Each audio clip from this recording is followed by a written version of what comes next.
The statistical probability of a human being surviving a nuclear detonation is infinitesimally small. The probability of surviving one, fleeing the ruins, and arriving at the precise coordinates of a second nuclear detonation just in time for the countdown is effectively zero. It is a scenario that shouldn't exist. Yet, this is the documented reality of Tsutomu Yamaguchi.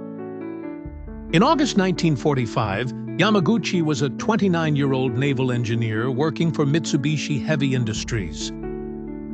He was a man who didn't merely witness the most cataclysmic week in human history.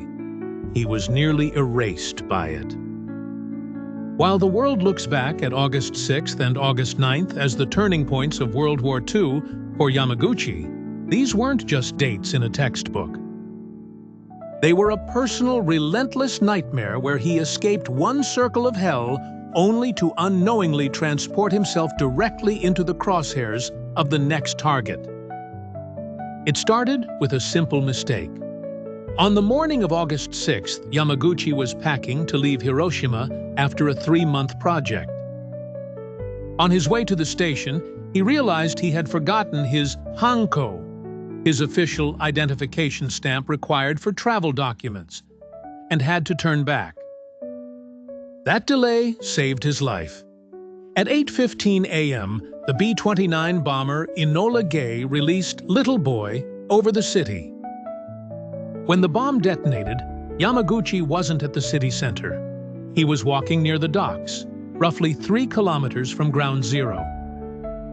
Japanese survivors refer to the event as Pika-Don, flash boom. First came the Pika.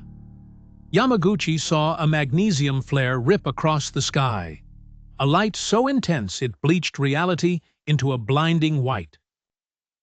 His naval training kicked in, and he dove into a roadside ditch.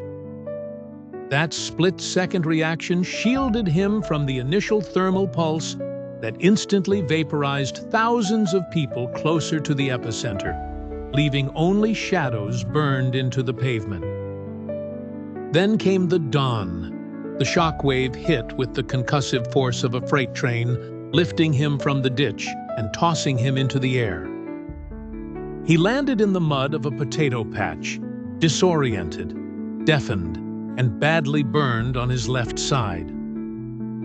When he opened his eyes, the sun had vanished.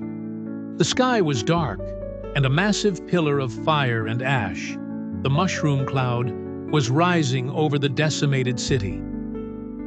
He spent a terrifying night in an air raid shelter, surrounded by the screams of the dying. The next morning, he witnessed the black rain, radioactive precipitation falling from the sky. Desperate to see his wife and infant son, he navigated a landscape of corpses to reach the train station. The train ride to Nagasaki was a procession of the damned, packed with burned, shell-shocked survivors. But Yamaguchi held onto hope. He was moving away from the destruction. He was going home. He didn't realize he was bringing the apocalypse with him. Yamaguchi arrived in Nagasaki on August 8th. He visited a hospital to treat his burns, and, despite his injuries, his sense of duty compelled him to report for work the next morning, August 9th. At 11:30 a.m., he was in a meeting with his boss at the Mitsubishi shipyard. He tried to describe the bomb, but his boss was incredulous. He looked at Yamaguchi and said, "You are an engineer. Calculate it. How could one bomb destroy a whole city? You are crazy." At that exact moment, 11:02 a.m., the room flooded with that same terrifying, blinding white light. Little Boy had been a uranium bomb. This was Fat Man, a plutonium implosion device, and it was more powerful. But once again, physics, geography, and luck conspired to save Yamaguchi. He was again situated about 3 kilometers from ground zero. This time, the terrain of Nagasaki played a critical role. Unlike Hiroshima's flat delta, Nagasaki is hilly. The hills dampened the shock wave in certain directions, shielding parts of the shipyard. Furthermore, Yamaguchi was inside a reinforced concrete office building. When the blast hit, the windows shattered, sending glass raining down like shrapnel.